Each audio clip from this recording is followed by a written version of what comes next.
ازيكم؟ اهلا بيكم في قناه ريحانه. انا منى محمد. النهارده معانا ريفيو عن منتج كلنا عارفينه بيمبو، بس في طعم جديد نزل، فقلت اجربه معاكم. طيب انا ده كنت بجيبه، واللي هو كيس الاصفر كنت بشوفهم دايما، بس ده هو الجديد، اول مره اشوفه طبعا من شركه كورونا.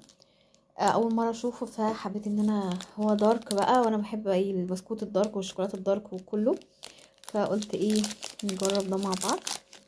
اول هقول لكم سعره 3 جنيه الواحده، 3 جنيه. ف تعالوا نجرب طعمه، لاني متاكده ان الطعم هيبقى حلو يعني.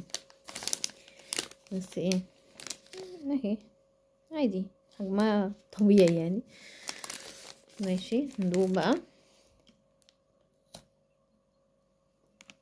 مم.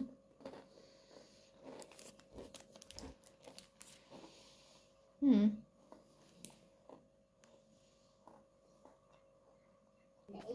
مم. طعمه حلو، سكر مظبوط لطيف. ده مش عارفه انتوا عارفينه ولا ايه، نفس السعر نفس الشركه طبعا. ده بالشوكولاته البندق، مش عايز يفتح ليه.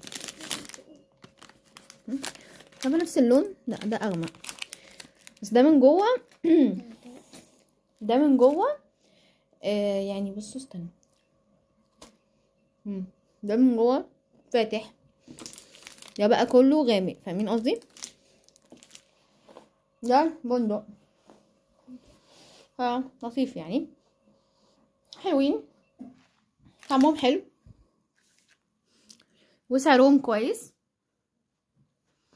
ولطاف. بس انا فضلت ايه، طبعا فضلت ده اكتر، دارك هجيبه دايما كل ما الاقيه اجيبه.